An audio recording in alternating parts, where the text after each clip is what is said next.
Elena Vasquez was invisible, a waitress who drew on napkins because she couldn't afford paper, a woman raising her sister's child while working 80 hours a week, a survivor creating beauty while drowning in poverty. Then one Thursday night, someone saw her, really saw her, and everything changed. But was it salvation, or was she just useful? This is the story of art, survival, and the courage to be seen. The Waitress's masterpiece. There's a napkin in the Whitmore Contemporary Art Museum worth $25,000. Not a painting, not a sculpture, a napkin. The woman who drew it was a waitress working double shifts, sleeping on her couch so her niece could have the bed, $1,200 short of keeping their lives from falling apart. She drew it on her break at 2 a.m. Then she threw it away. Someone pulled it out of the trash. This is the story of how that happened. How being seen, truly seen, can save you. And how sometimes salvation isn't fair. This is the Waitress's masterpiece.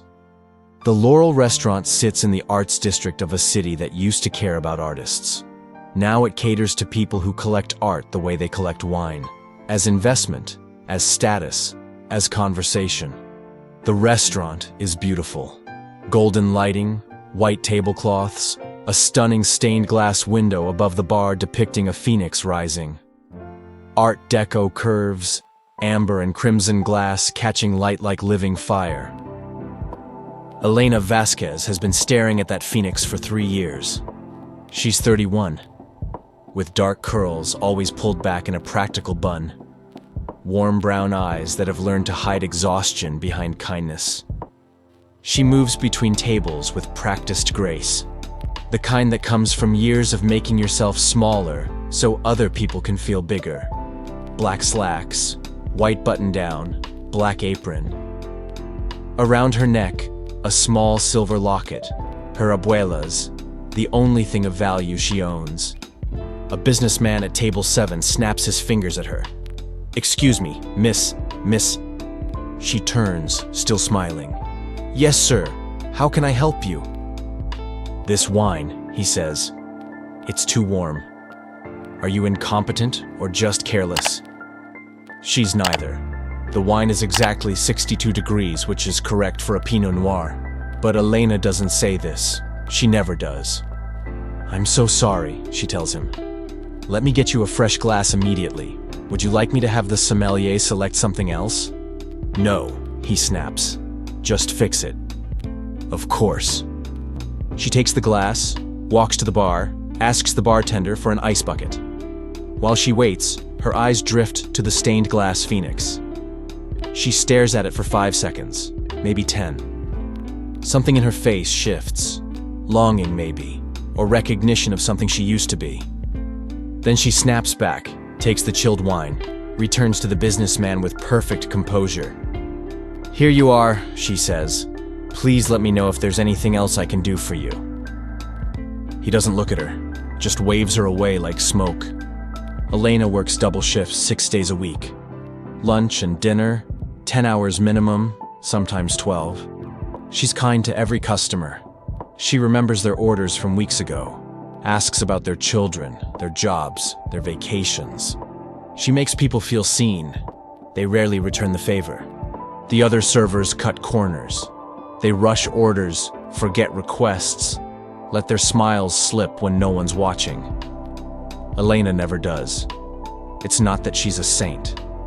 It's that she knows what it's like to be invisible, and she refuses to make anyone else feel that way. The tips are mediocre. 20% if she's lucky. 15% on average, sometimes less. At 3:30 in the morning, she sits at her kitchen table in a cramped studio apartment and counts cash. $792 for the week. She spreads the bills out carefully, sorting them into envelopes. Rent, utilities, groceries, money for her sister Carmela's addiction treatment program. $200 a week to keep her in the facility upstate. And then there's the big envelope, the one that never has enough in it. Her niece, Sophia's private school tuition, due in 3 weeks, $4,100. She's $1,200 short. Sophia sleeps in Elena's bed. Elena takes the couch now. The girl is 9 years old, brilliant, with her mother's eyes and her aunt's steadiness. Carmela has been in and out of rehab for 5 years. This time might be different. This time has to be different. But it costs money. Everything costs money. On the refrigerator, held up by a magnet shaped like a paintbrush, is an old letter. Acceptance to Parsons School of Design in New York. Partial scholarship. Dated 12 years ago. Elena never went. Her mother got sick that summer. Stage 4 breast cancer. Elena stayed home to take care of her, worked 3 jobs to pay for treatments that didn't work. Her mother died 9 months later. By then, the acceptance window had closed. By then, Elena had learned that dreams are luxuries and she couldn't afford luxuries. Every night after the restaurant closes, after the other servers have left and the kitchen staff is cleaned up, Elena stays behind. She slides into the corner booth, booth 9, tucked away from the main dining room, facing the stained glass window. She pulls out a worn sketchbook and whatever's available, napkins, receipt paper, the backs of order forms, and she draws. She draws the Phoenix window reimagined, with hidden details only she can see. Tiny faces in the feathers, constellations in the flames, her mother's profile in the curve of a wing. She draws the faces of customers, the old woman who comes in every Tuesday and orders Earl Grey tea, the young couple who held hands across the table like they were afraid to let go, the businessman who snapped his fingers, rendered with surprising compassion. She draws architectural details of the restaurant itself, the crown molding, the way light falls across table 6 at sunset, the curve of the bar. Ricardo, the head chef, brings her leftover pasta and coffee. He's in his 50s from Guatemala, warm eyes, perpetually worried about everyone who works there. "You staying late again, mija?" he asks. "Just need the quiet," Elena says. "One day you'll put all this in a gallery," he tells her. Not for the first time. Elena laughs, but it's a sad sound. Galleries are for people with time and money and connections. I have none of those things. You have talent. Talent doesn't pay Sophia's tuition. Talent didn't save my mother. Talent is just another word for wishing. Ricardo knows better than to push. He's seen the envelopes on her table, knows about Carmela's treatment, knows about Sophia's school. He squeezes her shoulder and leaves her to her art. Elena draws until her hand cramps.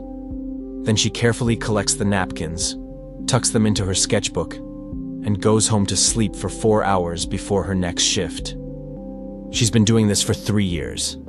Some nights she wonders if she's actually creating art or just documenting her own slow disappearance. On a Thursday evening in October, something changes. A man walks into the Laurel. He's in his early 60s, expensive but understated suit, silver hair, kind eyes shadowed by something heavy. Grief, maybe. Or exhaustion that goes deeper than sleep can fix. He walks like someone carrying invisible weight.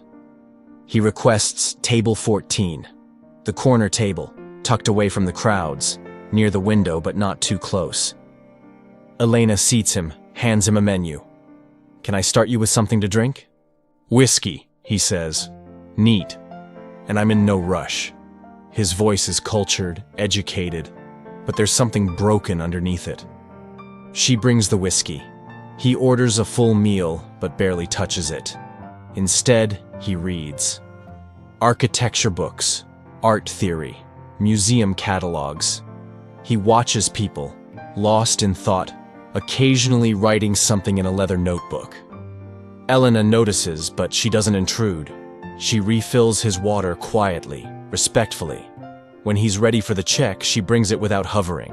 He leaves a 15% tip and walks out into the night without making eye contact. The man returns the following Thursday. Same table, same melancholy energy, same pattern.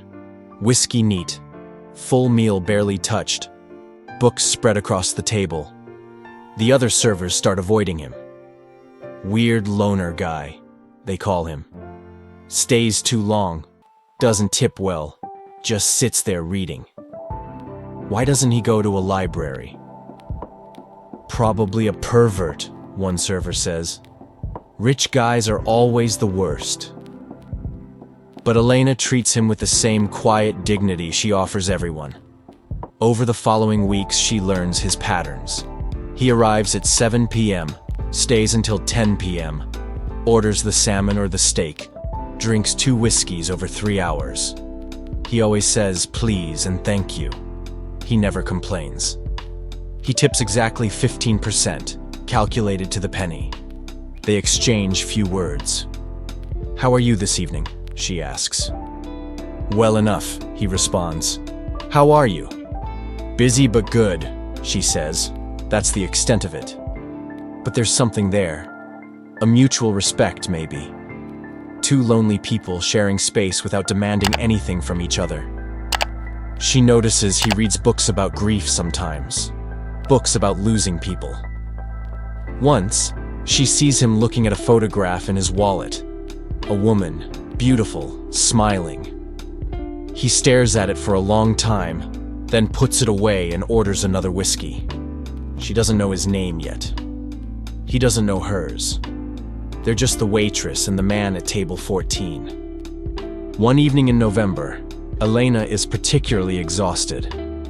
A double shift on 4 hours of sleep. A call from Sophia's school about missed homework. A text from Carmela's facility saying her sister is struggling with the program. Elena's hands shake slightly as she sets down the man's whiskey. He notices. "Long day?" he asks quietly. It's the first personal question he's asked in 6 weeks. "Just tired," she says automatically. He nods, doesn't push. But something shifts between them. A hairline crack in the wall of mutual non-intrusion. The next Thursday, he leaves a book behind. A collection of essays about finding meaning after loss.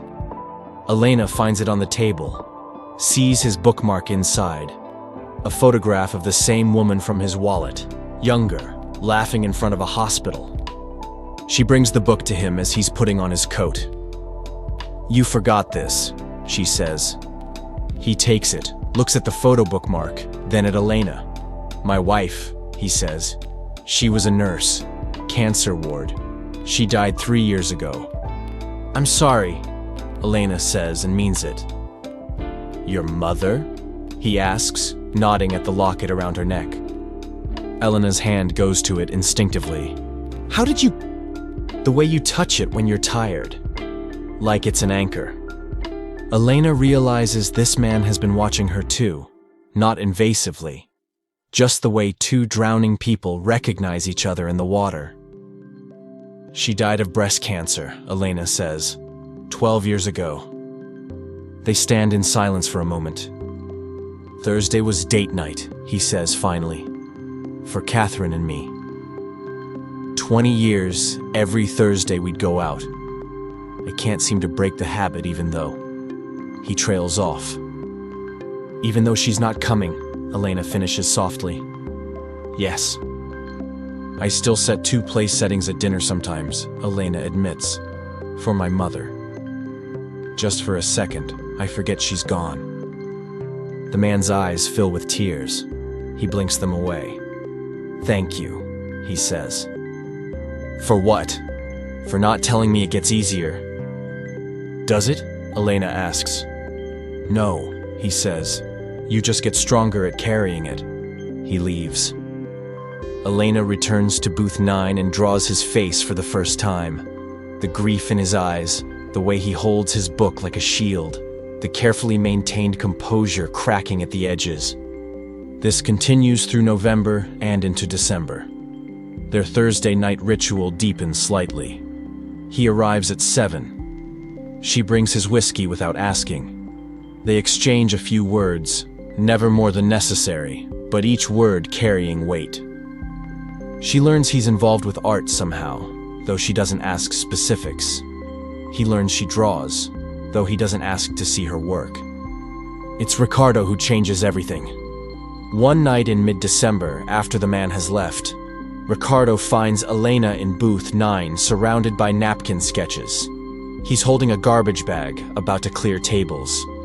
Don't throw those away, Elena says quickly, gathering the napkins. Ricardo looks at the drawings, really looks at them. His face changes. Mija, these are extraordinary. They're napkins. They're art. He sits down across from her, something he rarely does. How long have you been doing this? Since I started working here. 3 years. And you throw them away every night? Elena shrugs. What else would I do with them? Ricardo is quiet for a long moment. Then, the man at table 14. He's James Whitmore. Elena looks blank. Director of the Whitmore Contemporary Art Museum. His father founded it. He inherited everything when his father died. The museum, the collection, one of the most important contemporary art institutions in the country. Elena's stomach drops. I didn't know. He doesn't advertise it. But Mija, if he saw your work. Ricardo trails off meaningfully. No, Elena says immediately. I can't ask him for anything. That's not what It's not like that. I'm not saying you should ask. I'm saying, let me show him. I've been saving some of your napkins. He looks sheepish. From the garbage, just a few. I thought maybe someday. Elena stares at him. You've been keeping my trash? Your art, Ricardo corrects. And yes, because someone should. Because you matter, even if you don't believe it yet. The next Thursday in late December, everything shifts. The man, James Whitmore, Elena now knows, arrives early, 6:45 instead of 7. Elena is on her break in booth 9, facing away from the entrance. She doesn't see him come in. She's sketching, but her hands are shaking. Tears fall onto the paper, blurring the ink. She's drawing hands, small hands, a child's hands, holding a crayon, Sophia's hands. But in the sketch, the hands are reaching for something just out of frame, reaching for a mother who isn't there, for a stability that doesn't exist, for a childhood that was stolen by addiction and poverty and bad luck. Today, Elena got a call from Sophia's school. The girl has been acting out, fighting with other students, refusing to do homework, crying in the bathroom during lunch. The counselor says she needs therapy, professional help, the kind that costs $200 an hour. Elena doesn't have $200. She barely has enough for tuition. On the table beside her sketchbook is a letter from Carmela's treatment facility. Her sister has been clean for 4 months, a record, but she's struggling. She wants to leave. She wants to see Sophia. The facility director says it's too soon, that Carmela needs at least 6 more months, but they can't keep her there against her will, and they can't keep her there without payment.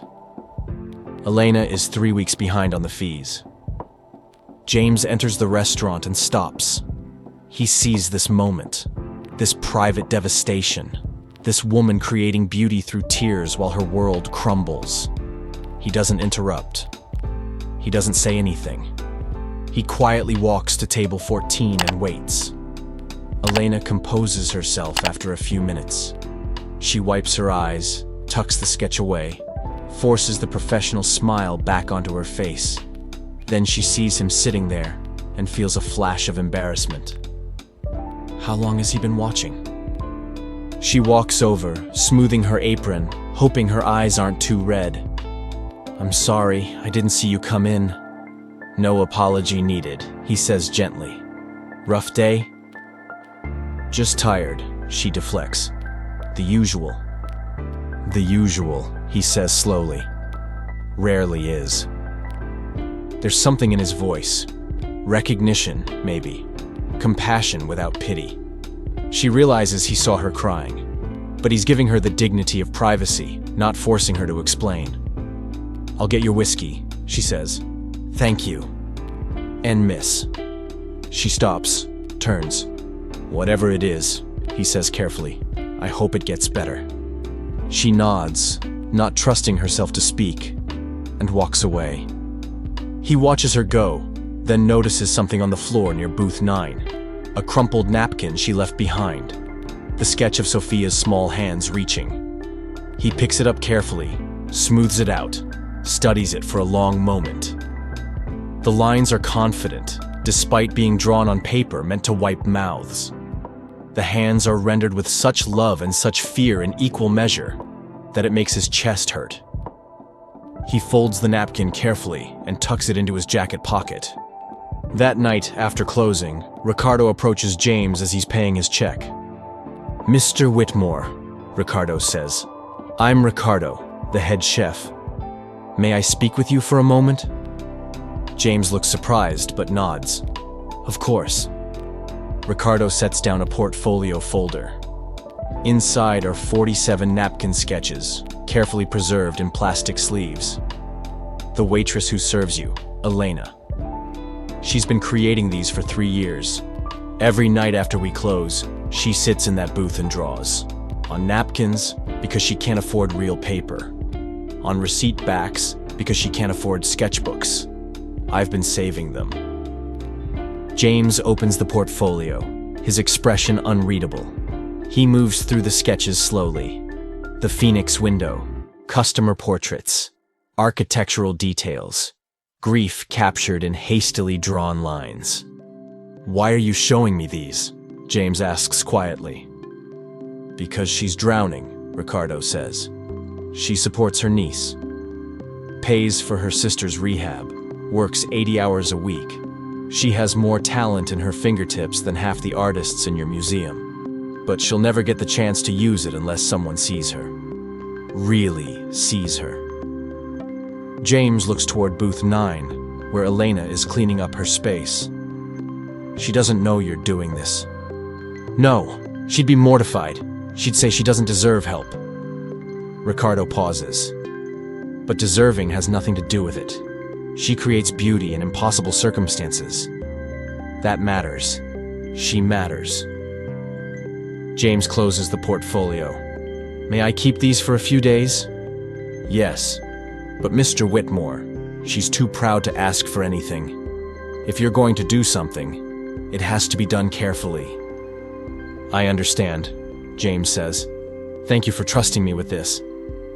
2 weeks later, on a Thursday night just before closing, James finishes his meal, pays his check, and stands to leave. In his distraction, he's been thinking about something all night. He forgets his reading glasses on the table. Elena finds them moments later.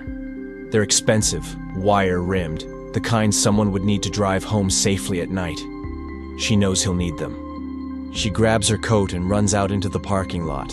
It's pouring rain, the kind of cold January rain that cuts through everything and makes the world feel hopeless. She catches him at his car, breathless and soaked. "Sir, your glasses." He turns, genuinely surprised. He takes the glasses, but he's not looking at them. He's looking at her. This woman who ran into the rain for a stranger's convenience, who's shivering and dripping and smiling like it's nothing, like kindness is just what people do. "You didn't have to do that," he says. "I know, but you need them." He studies her face for a moment. "You're the one who was crying. A few weeks ago, in the corner booth." Elena's smile falters. Yes. I'm sorry. I didn't mean for you to see that." "Don't apologize. I was the intruder, not you." They stand in the rain together. Elena shivers. James notices. "Are you all right?" he asks. "Not tonight, in general."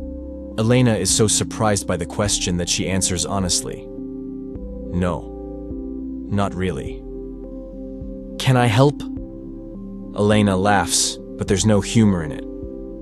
"Unless you have $1,200 and a miracle, I don't think anyone can help." James nods slowly. "What if I did?" "What?" "Have $1,200 and possibly a miracle." Elena stares at him. This is the longest conversation they've ever had. "I wasn't asking for money," she says quickly. "I would never—" "I know. That's why I'm offering. I don't understand. James looks at her for a long moment, rain streaming down both their faces. Come see me tomorrow. Not here. Somewhere else. I'll explain everything. He pulls a business card from his wallet, hands it to her. It's wet immediately, ink bleeding, but she can still read it. James Whitmore, Director, Whitmore Contemporary Art Museum. Elena's hand starts shaking. You're... Come at noon, he says. I'll leave your name at the front desk. Elena, right? How do you... I asked. Come tomorrow, please. He gets in his car and drives away, leaving Elena standing in the rain holding a bleeding business card and wondering if she's lost her mind. That night, Elena can't sleep. She sits at her kitchen table and looks up James Whitmore online. What she finds makes her stomach drop. James Whitmore Jr., heir to the Whitmore fortune. His father built the Contemporary Art Museum 30 years ago, one of the most prestigious in the country. His father also collected modern art worth hundreds of millions. When he died 18 months ago, James inherited everything: the museum, the collection, the foundation. There are photos of James at galas, at openings, always in expensive suits, always looking vaguely uncomfortable. There are articles about tension with the museum board, about his controversial decisions to feature unknown artists, about concerns that he's destroying his father's legacy by lowering standards. One article in particular catches her attention. Whitmore Museum Board questions director's judgment after unknown artist exhibition loses money. The piece is brutal, quoting board members anonymously criticizing James for personal indulgence and ignoring market realities. Elena reads about exhibition after exhibition featuring unknown artists, many of them minorities, many from working-class backgrounds. Each one loses money. Each one draws criticism. Each one, James argues in interviews, is exactly what his father's museum should be doing, elevating voices that have been systematically excluded from the art world. The board wants him gone. They want to return to financially responsible programming, featuring established artists who will attract donors and increase revenue. James is fighting them, but he's losing. There's also an obituary. His wife, Catherine Whitmore, died 3 years ago. Breast cancer. She was 42. Elena stares at the photo of Catherine. Beautiful, smiling, alive. The same photo James keeps in his wallet. The obituary mentions she was a nurse who met James when she treated his father during an illness. Their marriage was controversial among the Whitmore family. Catherine was from a working-class background. Her father was a construction worker. She put herself through nursing school, working at diners and hospitals. James married her anyway. They were together for 20 years. In her last interview before she died, Catherine said, "Art should belong to everyone, not just people who can afford gallery tickets. Real art comes from real life, from struggle, from survival, from people who create beauty because they have to, not because they can." Elena understands now. James isn't just a wealthy museum director. He's a man keeping a promise to his dead wife, fighting a system that wants to erase people like Elena, like Catherine, like everyone who doesn't fit the art world's narrow definition of worthiness. And he's losing that fight. If Elena accepts his help, she's not just accepting charity from a privileged man. She's becoming evidence in his argument. She's becoming a weapon in his war with the board. She's being seen, yes, but she's also being used. The realization makes her feel sick, but it also makes her think, maybe being used isn't always bad. Maybe sometimes being used means being useful. Maybe her art, her survival, her story can matter beyond just her own salvation. Maybe that's enough. The next day, Elena calls in sick to work for the first time in 3 years. She takes the bus to the museum district, walks up the marble steps to the Whitmore Contemporary, gives her name to the security guard at the front desk. He checks his list, nods, gestures toward the elevators. "Third floor," he says. "Director's office. He's expecting you." The museum is beautiful. Soaring ceilings, natural light, art that Elena has only ever seen in books. She wants to stop and look at everything, but she's too nervous. Her hands are shaking. She takes the elevator to the third floor, finds the director's office, knocks. "Come in," James's voice says. She enters. The office is large but surprisingly sparse. Bookshelves full of art catalogs, a desk covered in paperwork, windows overlooking the sculpture garden. James stands when she enters, gestures to a chair. "Thank you for coming," he says. "I wasn't sure you would." "I almost didn't." Elena sits, back straight, prepared for confrontation. "I looked you up last night. I read about your wife, about the board trying to force you out, about your controversial programming." James looks surprised, then impressed. "You did your research." "I need to understand what this is," Elena says. "Why you want to help me. Because it's not just charity, is it? I'm useful to you somehow." James sits down, considers this. "You're right. You would be useful to me. Very useful, actually. The board meets in 2 months to vote on my future as director. They want me gone. They think I'm wasting resources on unproven artists when I could be featuring work that sells, that attracts donors, that makes the museum profitable. And I'm an unproven artist. You're a waitress who draws on napkins. You're exactly the kind of artist they think I'm foolish for supporting." He pauses. "If I feature your work and it succeeds, if people respond to it, if it matters to them, it proves my point. It proves that art doesn't have to come from expected places to be powerful. It proves Catherine was right." Elena absorbs this. "And if I fail? If nobody cares about my work? Then I lose my job and you go back to waiting tables." "So we're both drowning," Elena says. "Yes," James admits. "We are." They sit in silence for a moment. "Show me," Elena says finally. "Show me what Ricardo gave you." James pulls out the portfolio, spreads the napkin sketches across his desk. 47 pieces of Elena's life, carefully preserved. Elena sees her work through his eyes, raw, desperate, honest. Not polished or perfect, but real in a way that gallery art often isn't. "These are extraordinary," James says quietly. "Not despite being drawn on napkins, but because of it. They capture something most professional artists spend their whole lives trying to achieve. Genuine emotion without artifice. They're survival," Elena says, "not art." "What's the difference?" Elena looks at the sketches of her mother, her sister, Sophia's reaching hands. "Art is what you do when you have choices. This is what you do when you don't." "That's exactly why it matters," James says.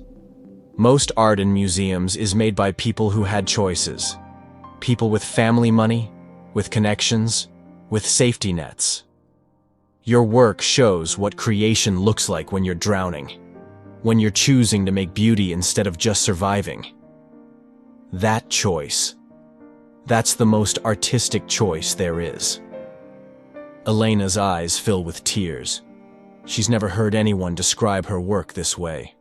Like it matters. Like she matters. James slides a contract across the desk. "This is an offer for a 2-year artist residency. Part-time, so you can keep working at the restaurant if you need to. Stipend of $1,800 a month, starting in 2 weeks. Studio space here at the museum. Mentorship. Your work will be featured in our Emerging Artists program, with a solo exhibition in 3 months." Elena stares at the contract, hands shaking. "This is $1,200 a month more than you're making now," James says. "Enough to cover Sophia's tuition and Carmela's treatment with some left over. Enough to breathe." He slides another envelope across the desk. "And this is a signing bonus, $5,000. Enough to cover immediate expenses and give you a buffer. Consider it an advance on future work. Elena opens the envelope, sees the check. $5,000, more money than she's held at one time in her entire life. But I need you to understand something, James continues. The board will scrutinize this. They'll question your credentials, your experience, your right to be here. They'll say I'm being irresponsible, wasting resources on charity cases instead of real artists. They'll make it hard for you. Why would you put yourself through that? Elena asks. Because Catherine believed art should be accessible, human, real, not locked away in galleries for rich people to buy and hide in their homes. She wanted art that mattered to ordinary people. You create that art. He pauses. And because I'm tired of watching talented people disappear because they weren't born into the right families. Elena looks at the contract again, at the money, at the opportunity that could change everything. If I do this, she says slowly, I need to be honest with Sophia. She's old enough to understand what's happening. I won't use her story without her permission. Agreed. And I need to be honest in my work. About Carmela, about my mother, about the mess of survival. I won't make it pretty for your board. I wouldn't want you to. And if this doesn't work, if I fail, if your board fires you anyway, I need to know you won't blame me. James meets her eyes. I won't. This is my choice. My fight. You're just helping me remember why I started fighting in the first place. Elena picks up the pen. Her hand is shaking so badly she can barely sign her name, but she does. James witnesses the signature, then extends his hand. Welcome to the Whitmore Contemporary, Elena. She shakes his hand, and for the first time in 3 years, she allows herself to hope. Elena deposits the check that afternoon. She pays Sophia's tuition in full for the semester.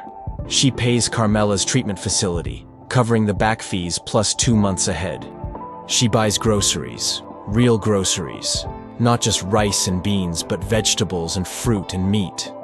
She buys Sophia new shoes because the old ones have holes. That night, after Sophia is asleep, Elena sits at her kitchen table and cries.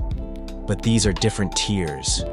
These are relief and gratitude and the overwhelming weight of being seen finally lifting off her shoulders. She pulls out her sketchbook and draws James sitting at table 14. This time, she doesn't crumple it up. She keeps it, because he deserves to be remembered too. But the next morning, everything falls apart. Elena gets a call from Carmela's treatment facility. Her sister left last night, signed herself out against medical advice.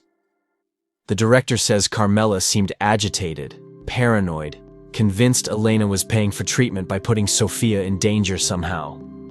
Addiction does this. It warps reality, makes people see threats where there's only love.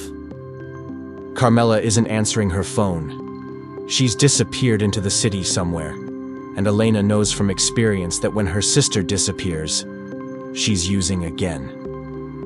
Elena spends the entire day searching. She calls every friend, every old boyfriend, every place Carmela used to go.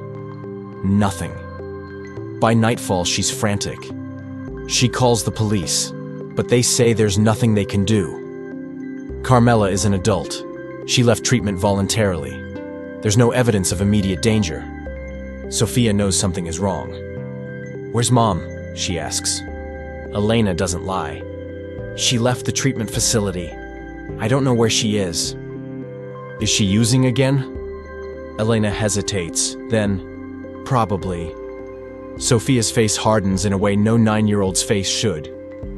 Good, she says coldly. I hope she never comes back. Sophia, don't say that. Why not? It's true. Every time she says she's getting better, she lies. Every time she promises to be there, she disappears. I'm tired of hoping she'll change. I'm tired of being disappointed. Elena pulls her niece into a hug, but Sophia doesn't hug back. She's rigid, locked away behind walls built by years of broken promises. That night, Elena doesn't go to work. She sits by the phone, waiting for news that doesn't come. She sketches Sophia's hardened face, trying to understand how someone so young learned to protect herself by feeling nothing. She sketches Carmela too. Not as she was or as she is, but as Elena fears she'll become. Just another overdose statistic, another lost soul the city forgot. 2 days later, the police call. They found Carmela unconscious in an abandoned building on the east side. Overdose. They administered Narcan, got her breathing again, took her to the hospital. She's alive, barely. Elena rushes to the hospital, leaving Sophia with Ricardo and his wife. She finds Carmela in the ICU, hooked up to machines, yellow and hollow and barely recognizable as the sister she used to know. The doctor pulls Elena aside. She's lucky we found her when we did. Another 10 minutes, she'd be dead. But Ms. Vasquez, I have to be honest, her liver is failing. Years of drug use have done significant damage. She needs to stop using, and she needs to stop now. This was a warning. The next time might be the last time. Can she hear me? Elena asks. Possibly. Try talking to her. Elena sits beside Carmela's bed and holds her sister's limp hand. I don't know if you can hear me, she says, but I need you to understand something. Sophia needs you. Not the version of you that makes promises you can't keep. Not the version that disappears and comes back broken. She needs her mother. The real one. The one I remember. She pauses, tears streaming down her face. I remember when you were her age. You were so full of life, Mela. You wanted to be a dancer. You'd put on shows in the living room, make me and Mom watch, and you were so good, so talented. Where did that girl go? Carmela doesn't respond, doesn't move, but Elena keeps talking. I'm not angry at you. I'm scared for you. And I'm exhausted.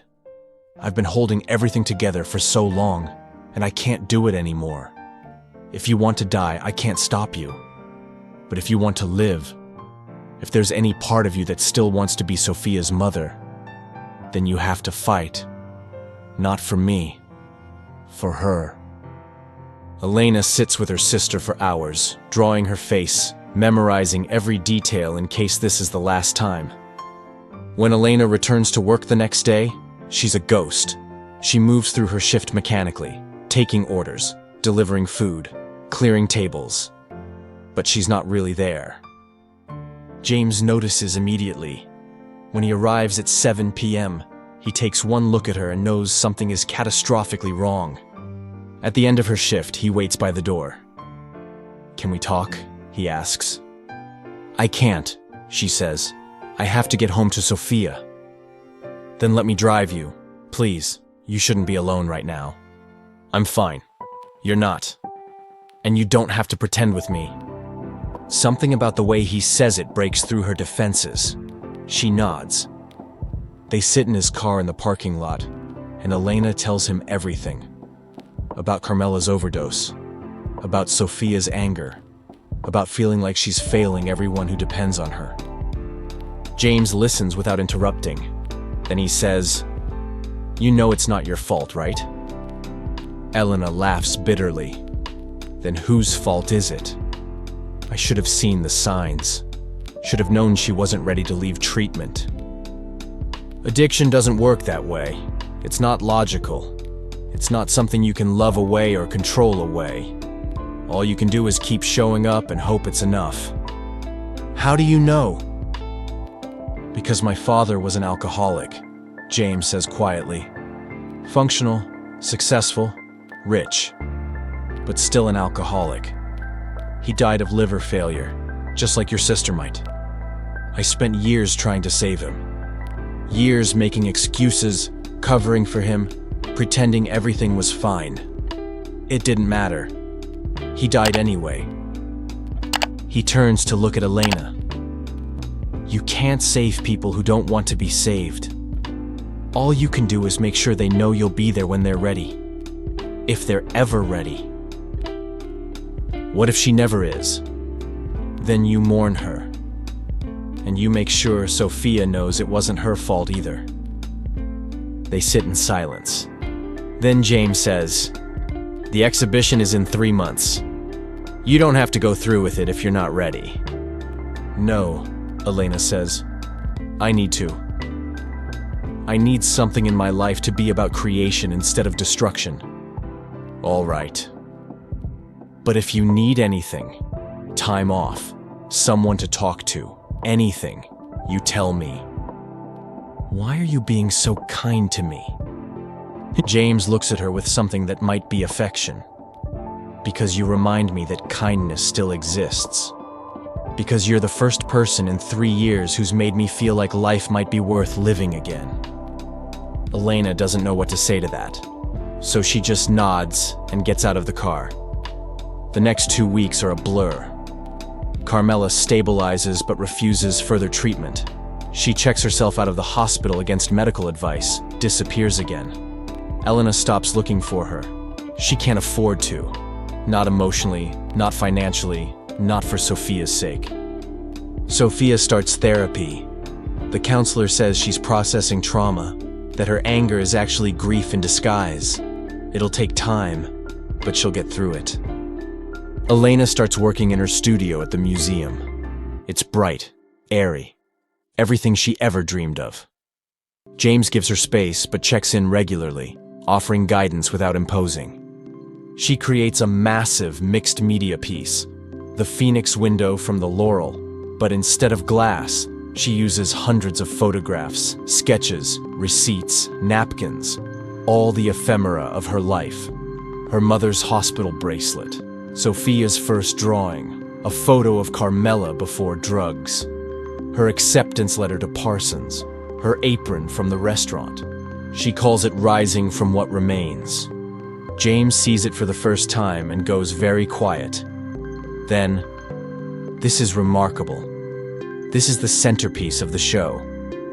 Elena looks at the piece, sees her entire life rendered in scraps and fragments. "It's everything I couldn't save," she says, "but arranged like maybe it still mattered." It did matter. It does matter. But Elena knows the truth. This piece isn't just art, it's evidence.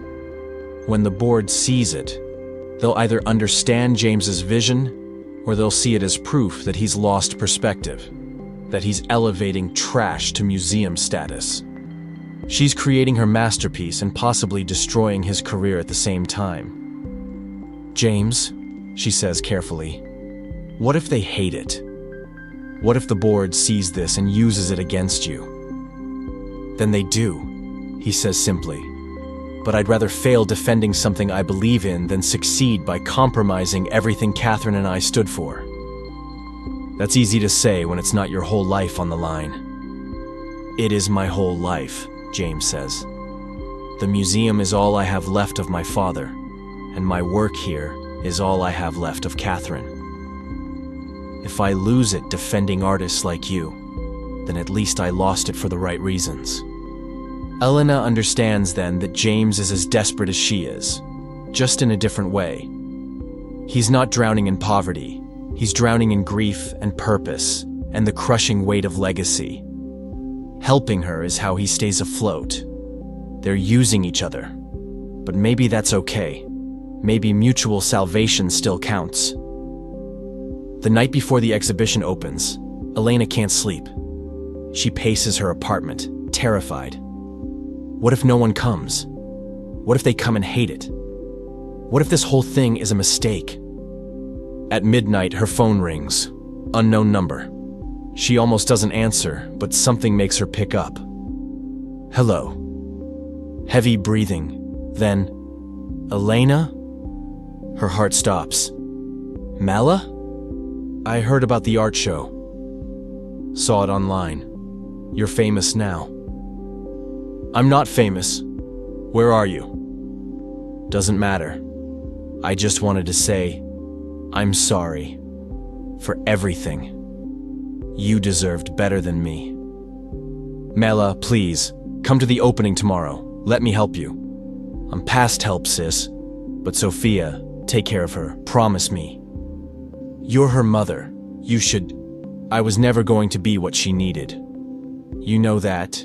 You've always known that. Carmela, I love you, Elena. I'm sorry I was such a mess. The line goes dead. Elena tries calling back. It goes straight to voicemail. She tries 20 more times. Nothing. She doesn't sleep that night. She just sits by the window and watches the sun rise, wondering if that was goodbye. The exhibition opens at noon. The gallery is packed. Critics, collectors, journalists, regular people who heard about the waitress who drew on napkins. Elena stands nervously in the corner, wearing a simple black dress she borrowed from Ricardo's wife. She watches people move through her work. Extraordinary, someone says. Raw, authentic. Who is she? Another asks. A journalist approaches. Can I interview you? Elena is overwhelmed. James appears at her side. You don't have to talk to anyone today if you don't want to. Just experience it. I feel like I'm going to throw up, Elena whispers. That's normal, James says. Art is vulnerable. Let yourself feel it. They watch together as people move through the exhibition. A woman stops in front of the sketch of Elena's mother in the hospital bed. The woman is crying. Her companion says, My mom looked just like that before she died. Exactly like that. Elena's breath catches. James squeezes her shoulder. That's why you matter, he says quietly. Across the room, a young girl, maybe 12, stands transfixed in front of rising from what remains. She's studying every photograph, every fragment, tracing the phoenix's wings with her eyes. Her father stands beside her, looking at his phone, impatient to leave. Dad, the girl says, look at this. Really look at it. The father glances up, annoyed. It's just a bunch of garbage glued to a canvas, honey. Let's go. No, the girl insists. It's not garbage. It's a whole life. See? This is someone's hospital bracelet, and this is a letter from an art school. And look, these are drawings a little kid made. It's like she took all the things that hurt and made them into something beautiful. The father looks closer, sees what his daughter sees. His expression changes. Oh, he says quietly. Oh, I see it now. They stand together for 5 more minutes, reading every fragment, understanding the story Elena built from ruins. Elena watches this and starts crying. James hands her a tissue. That's 2 people who will never forget this, he says. 2 people who understand now that pain can be transformed. That's what art does. That's what you do. An hour into the opening, Sophia arrives with Ricardo and his wife. Elena sees her niece standing at the entrance, small and overwhelmed by the crowd. She goes to her immediately, kneels down. What do you think? Elena asks. It's really yours? All of this? All of it. Sophia looks around at the gallery, at the people, at the art on the walls. Did you draw me? She asks quietly. Yes? Do you want to see? Elena takes her hand and leads her to a small sketch near the back. Sophia's sleeping, peaceful, the only time her face looks young anymore. Below it, a caption, What I'm Fighting For. Sophia stares at it for a long time. Then she whispers, Mom called last night, didn't she? I heard you on the phone. Elena doesn't lie. Yes. Is she coming? I don't think so. Sophia nods, taking this in. Good. I don't want her here anyway. She'd just ruin it. Elena pulls her niece into a hug. Sophia resists for a moment, then collapses into her aunt's arms and sobs. All the anger, all the fear, all the grief she's been holding comes pouring out in the middle of the gallery, and Elena just holds her, letting her break apart so she can eventually piece herself back together. People notice, but look away politely, giving them space. James signals to security to create a buffer around them. This moment is private, even in public. When Sophia finally stops crying, she looks up at Elena with red eyes. "Are we going to be okay?" she asks. "Yes," Elena says. "I promise you we're going to be okay." The exhibition runs for 3 months and becomes a phenomenon, not financially. It doesn't make the museum money, but culturally, it matters. People come from across the country to see the Waitress's napkin drawings. Students write papers about them. Social media explodes with photos and testimonials. But the critics are divided. Some call it the most honest exhibition in contemporary art. Others call it poverty porn and trauma exploitation. One particularly brutal review says, "Whitmore's desperation to prove his populist credentials has led him to elevate mediocrity to the status of masterwork. This is social work, not art." The museum board notices. 2 months into the exhibition, they call an emergency meeting. James is summoned to defend his programming choices, specifically the Elena Vasquez exhibition. Elena learns about the meeting from James the night before. They're having coffee in the museum cafe after closing. "They're going to use me against you," Elena says. "They're going to try," James admits. "What will you tell them?" "The truth.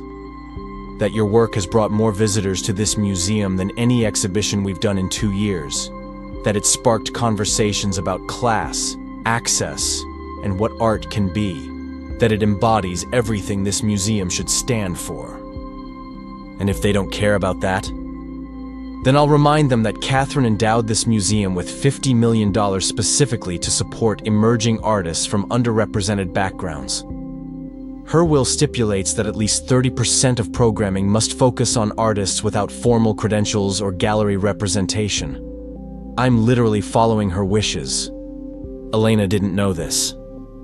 She planned for this? For artists like me? She planned for exactly this, James says. She knew the board would fight it. She knew they'd want to focus on profitable programming, so she made sure they couldn't, not without breaching the terms of her endowment. She was protecting you. She was protecting the museum. Protecting what it could become. He pauses. She would have loved your work, Elena. She would have loved you. The next day, James goes into the board meeting. Elena waits in her studio, unable to work, just pacing and sketching nervously. 3 hours later, James returns. His face is unreadable. "What happened?" Elena asks. "They voted to keep me as director. Barely. 5-4. Elena lets out a breath she didn't know she was holding. "You won." "We won," James corrects. "But Elena, you need to know. It was close. Very close. And they made it clear that future programming needs to be more balanced. Code for fewer artists like you. More artists who sell. So I'm a liability." "You're a complication," James says. "But you're also proof that what we're doing matters." The board member who cast the deciding vote in my favor said your exhibition was the first time his teenage daughter had asked to come to the museum. He said she spent 2 hours in front of Rising from What Remains, and then asked if she could start taking art classes. That matters to him. That's why he voted for me. Elena feels something shift. Her work didn't just save her. It changed someone else's life. Made one girl believe she could create. "I want to teach," Elena says suddenly. "Not just create. I want to teach kids who think art isn't for them." James smiles. "I was hoping you'd say that." 2 weeks after Carmela's overdose, the police call again. They found Carmela's body in a motel room on the outskirts of the city. Overdose. The coroner estimates she'd been dead for 3 days before anyone found her. Elena has to identify the body, has to make funeral arrangements, has to tell Sophia that her mother is dead. Sophia takes the news with eerie calm. "Okay," she says. "When's the funeral?" "Next Wednesday." "Okay, that's all. Just okay." No tears, no questions, no emotion. Just a 9-year-old girl who learned long ago not to hope for better. The funeral is small. Elena, Sophia, Ricardo and his wife, a few people from Carmela's NA meetings who barely knew her. James comes too, standing in the back, silent support. The priest says generic things about God's plan and eternal rest. None of it feels true. Carmela didn't die peacefully. She didn't find grace. She died alone and afraid in a cheap motel room. And that's the truth that no one wants to say. So Elena says it. When it's time for family to speak, she walks to the front of the funeral home and tells the truth. "My sister was an addict," she says. "Not a person who struggled with addiction, not someone in recovery. She was an addict, and it killed her. She made terrible choices. She hurt people who loved her. She abandoned her daughter over and over, and she died badly." People shift uncomfortably. The priest looks alarmed, but Elena continues. "But she was also funny and kind when she was sober, and she taught me how to braid my hair, and she used to dance in the living room like she was performing for thousands of people. And she loved her daughter, even if she didn't know how to show it. And she deserved better than the life she got. She deserved better than the death she got. And I'm so angry at her for leaving, and so sad that she's gone, and so tired of pretending either of those things is wrong to feel." She looks at Sophia, sitting in the front row, expressionless. "Sophia, your mom loved you. She was just too broken to love herself. And people who don't love themselves can't love anyone else the right way. That's not your fault. It was never your fault. You deserved a better mother. But you got me instead. And I promise you, I will never leave. I will never disappear. I will be here until you're so sick of me you can't stand it." For the first time since Carmela's death, Sophia's face cracks. She starts crying. Elena comes down from the podium and holds her, and they cry together in front of everyone, messy and real and human. Later, at the cemetery, as they lower Carmela's cheap casket into the ground, Sophia asks, "Do you think she's happy now? Wherever she is?" Elena thinks about her sister, the girl who wanted to dance, the woman who wanted to disappear, the addict who couldn't stop running from herself. "I think she's finally at peace," Elena says. "And maybe that's the same thing." 6 months after Carmela's death, Elena starts teaching. 1 class a week at the museum, working with teenagers from underserved communities, teaching them that art isn't just for rich people with fancy degrees. Her first class is 15 kids, ages 13 to 17. Most of them are in foster care or have parents in prison or are homeless. They slouch in their chairs, arms crossed, daring her to waste their time with some privileged artist bullshit. Elena doesn't give them an inspiring speech. She doesn't tell them they can achieve anything if they just believe in themselves. Instead, she puts a stack of napkins on each table. "Draw what you're angry about," she says. "Draw what scares you. Draw what you lost. Draw what you wish you had. I don't care if it's good. I don't care if it makes sense. Just draw what's true." One kid raises his hand. "What if we can't draw?" "Then you'll learn. But probably you already can. You just don't know it yet." They work in skeptical silence for 20 minutes. Then Elena walks around, looking at their napkins, and what she sees breaks her heart in the best way. A girl has drawn her mother's hands, the same way Elena once drew her mother's. A boy has drawn a house that doesn't exist anymore, destroyed by fire. Another girl has drawn a courtroom, a judge's gavel, her family separated. They're creating beauty from trauma, survival from pain, proof of existence from invisibility. At the end of class, Elena collects the napkins. "I'm keeping these," she announces. "Why?" a kid asks suspiciously. "Because they matter. Because you matter. And someday, if you want, we'll put them in a show right here in this museum, next to my work, and everyone will see that art doesn't belong to rich people. It belongs to people who have something to say." The kids look at her like she's crazy. But they come back the next week, and the week after that. One girl in particular, Maria, reminds Elena of herself at 16. Angry, talented, convinced she doesn't deserve space in the world. She draws compulsively, on napkins, on her jeans, on her arms. Beautiful, desperate portraits of people she's lost. After class one day, Elena pulls her aside. "Have you ever thought about art school?" Maria laughs. "Art school is for rich kids." "Not always," Elena says. "I got into Parsons once, full scholarship. I couldn't go because my mom got sick, but I got in. You could too." "Why are you telling me this?" "Because I see you," Elena says. "Really see you. And I don't want you to disappear the way I almost did." Maria's eyes fill with tears. "Nobody's ever said that to me before." "Well, I'm saying it now. You matter. Your art matters. Don't let anyone tell you otherwise." 6 months later, Maria applies to art schools. Elena helps her with the applications, writes recommendation letters, uses her own story as proof that it's possible. Maria gets into 3 schools. She chooses the one that gives her the most financial aid, and when she leaves for college, she hugs Elena and says, "Thank you for seeing me." Elena watches her go and thinks, this is what transformation looks like. Not one person being saved, but one person learning to see themselves and then teaching others to see themselves. A chain of visibility stretching forward into the future.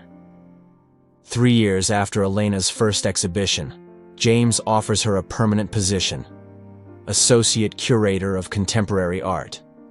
Salary, benefits, full-time if she wants it. She'd help choose exhibitions, mentor emerging artists, shape the museum's direction.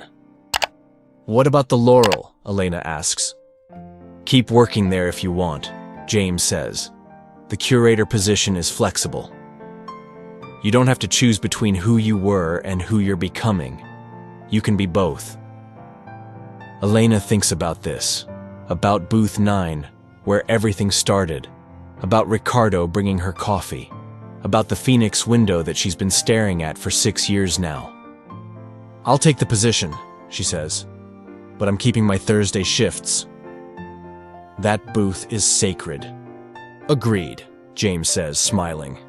That night, Elena sits in booth 9 one more time. Not the last time ever.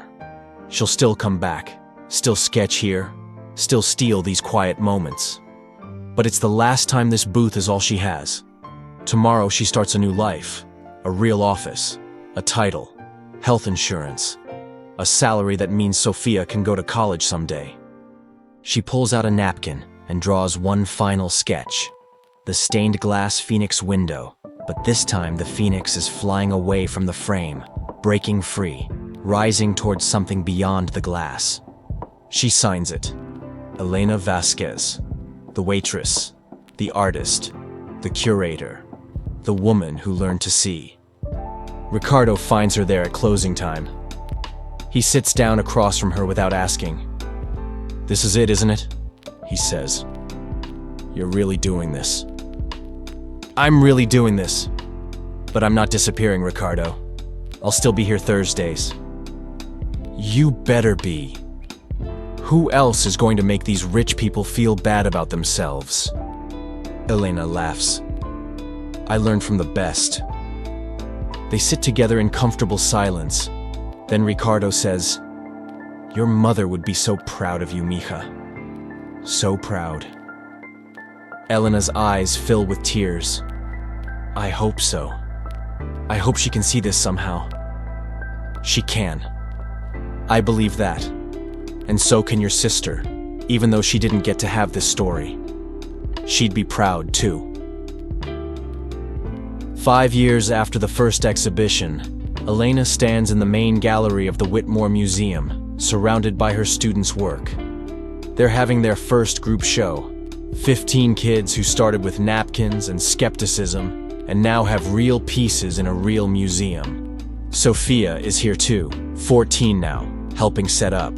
She's talking to one of the younger students, Maria's little sister, who reminds Elena of herself at that age, hungry, talented, convinced she doesn't deserve space in the world. Sophia tells her, "My aunt used to draw on trash. Now she's a curator. If she can do it, you can do it. You just have to keep showing up." The girl looks at Sophia with something like hope. Elena watches this moment and realizes, this is what transformation looks like.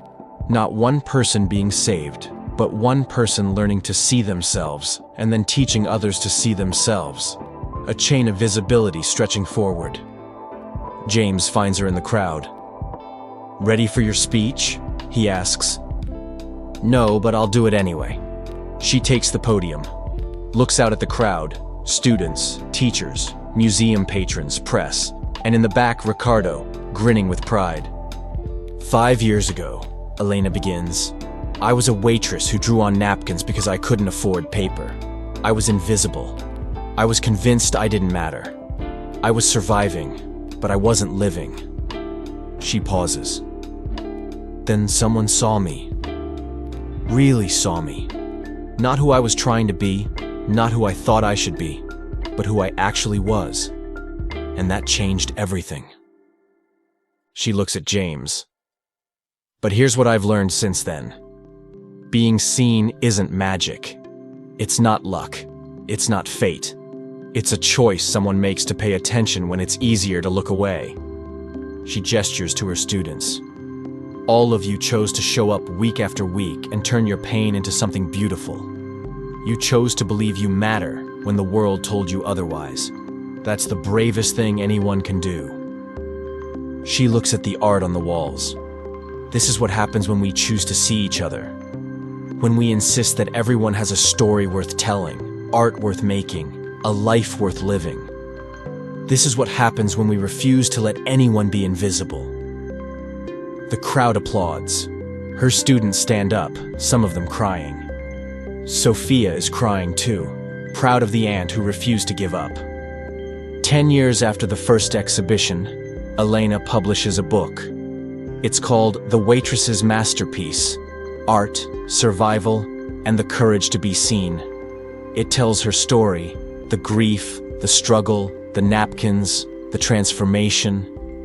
But it also tells the stories of her students, of James, of Carmela, of everyone who taught her that visibility is a gift we give each other. The book becomes a surprise bestseller.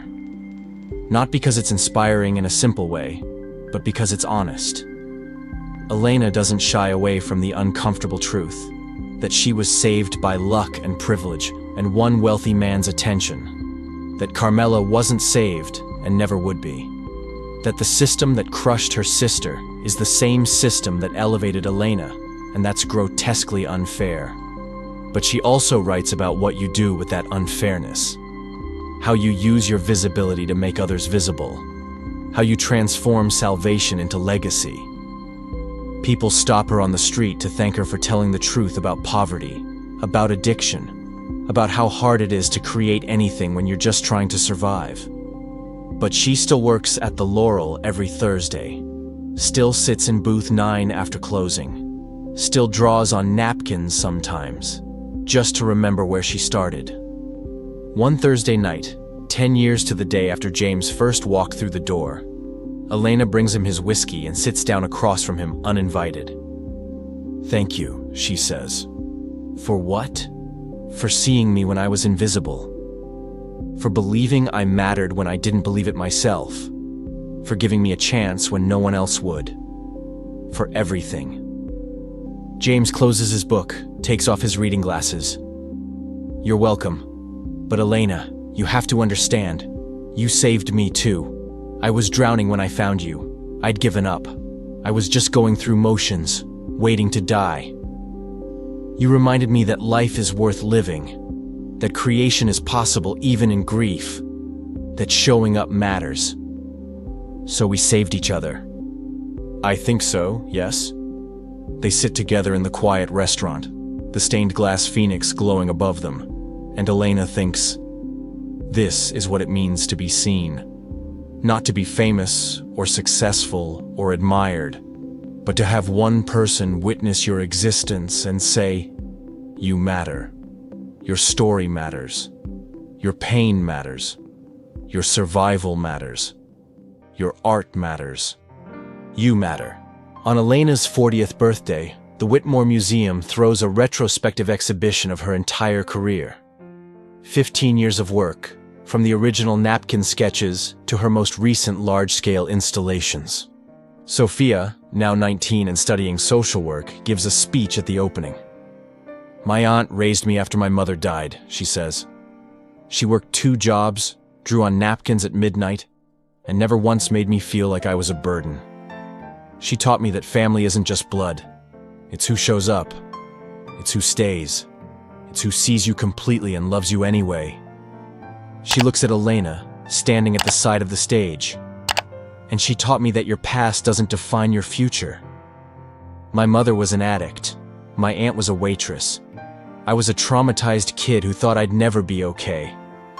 But we all became something more because we refused to stay invisible, because we demanded to be seen, because we created beauty from pain instead of letting pain destroy us. The crowd stands and applauds. Elena is crying, Ricardo is crying, James is crying. After the speeches, after the crowd disperses, Elena stands alone in the gallery, looking at her life rendered in art.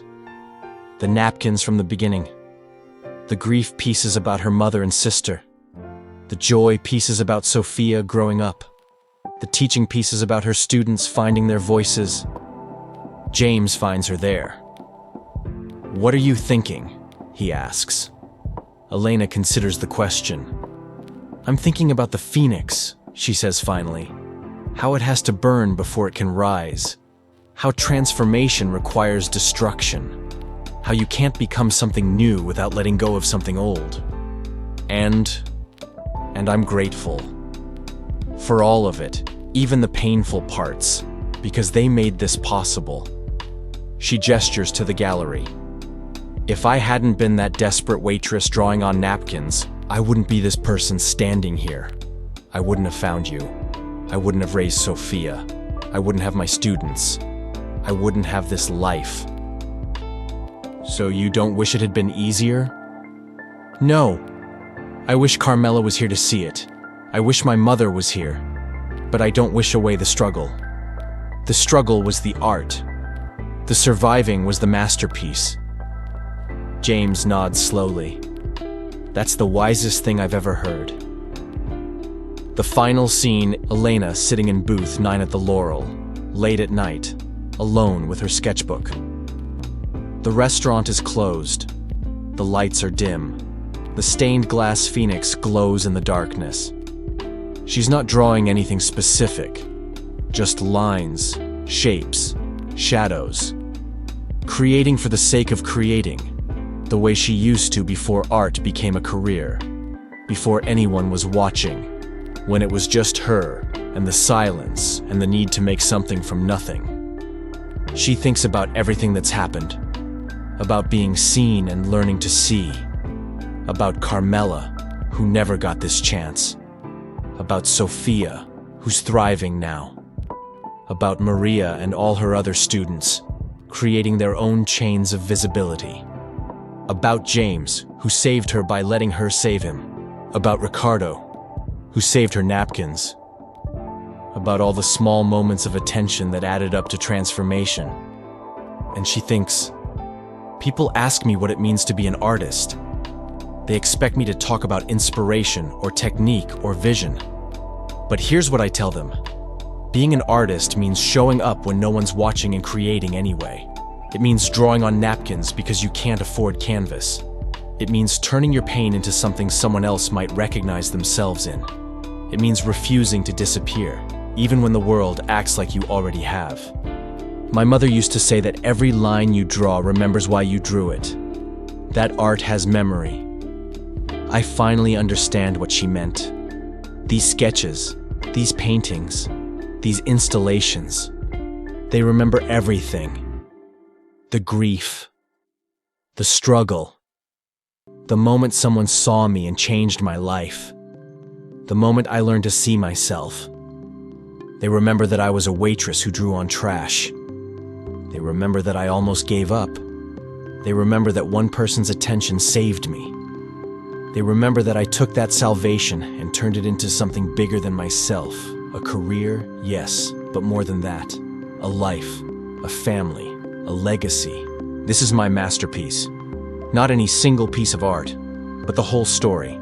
The survival, the creation, the insistence on visibility, the refusal to let anyone, including myself, stay overlooked. This is the Waitress's masterpiece. It's not perfect. It's not pretty. It's built from scraps and pain and stolen moments and the kindness of strangers who became family. But it's mine. And it's real. And it matters. And maybe that's all any of us can ask for. To create something true from the materials we're given. To survive long enough to become visible. To find the people who see us and help us learn to see ourselves. Maybe that's the whole story. Maybe that's enough. She looks up at the stained glass phoenix one last time, smiles slightly, then looks back down at her sketchbook and continues drawing. She draws, she survives, she creates, she matters. If Elena's story moved you, if you've ever felt invisible, ever created something beautiful while drowning, ever needed someone to truly see you, hit that like button and share this with someone who needs it. Comment below. What's your masterpiece? What are you creating that the world hasn't noticed yet? Subscribe for more powerful stories that will move your soul, restore your faith in humanity, and remind you that transformation is always possible. You matter. Your story matters. Keep creating. See you in the next story.